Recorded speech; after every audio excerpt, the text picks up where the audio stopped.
father was in the Army, and he was stationed at Fort Jackson, South Carolina, and I was born there. And moved back after he got out of the Army to Indiana, lived there until I was about 4, and we moved to Jacksonville, Florida when I was about 4, and that's where I grew up. I mean, I'll be honest with you, it was pretty poor folks around there. My father was a laborer, didn't have a lot of money. When I got a little bit older, I had a couple of my mother's sisters who helped me actually go to college. So I was very pleased about that. Started at Florida State University in 1961, and I had a couple of my older friends drive me over. I had one big trunk, and deposited me in a house that we had rented with about 6 other guys. Got into a fraternity, Sigma Phi Epsilon, I might add, for all the Sig Eps out there. And lived there until Jean and I got married in my senior year. And I never will forget it. The last final I had was in the College of Business. I was in the College of Business then, was statistics. And I had that final on a Friday, drove home, had a bachelor party on Friday night, and we actually got married on the following Sunday and then came back to FSU. I could not tell you the first thing about statistics today. I mean, I really couldn't. She was on my mind.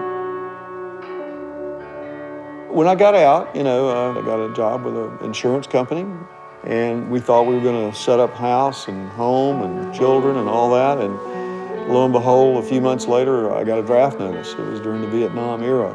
So, I mean, yeah, it was a shock to us when we got a draft notice. But we answered the call, and that was what I think Americans do, and that's what Americans ought to do.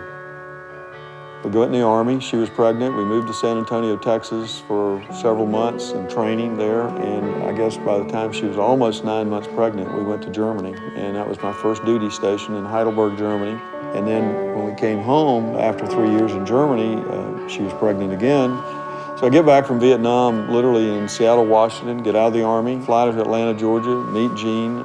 She has already gone to Tallahassee, rented a house, set up our house there, and I meet my son for the very first time. And literally 4 days after getting out of the Army, I start the law school.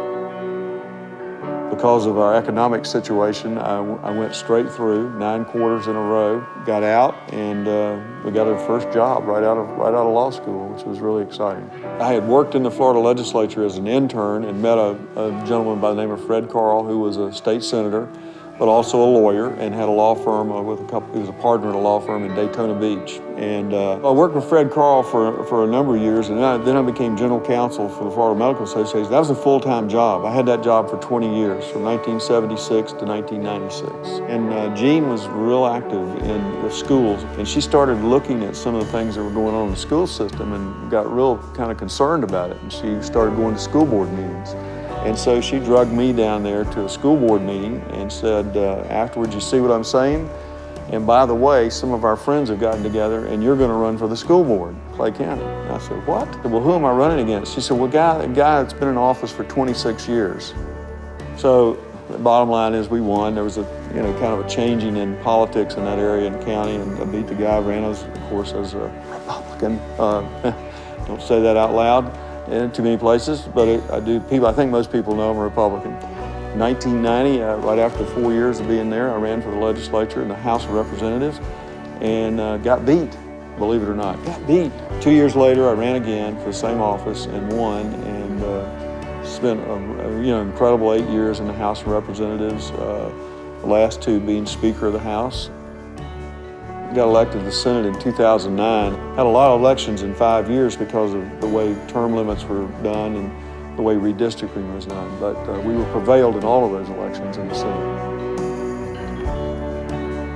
But here's the thing about Florida State's College of Business. I think it's on an equal with just about any school in America. If you want to stay in Florida and you want to make a difference in this state, go to Florida State University. It's the best opportunity you'll have.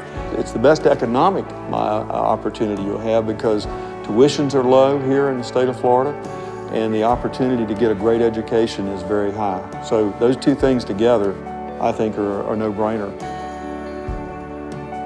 I love this job. This is the greatest job I've ever had in my life. Jean and I both do.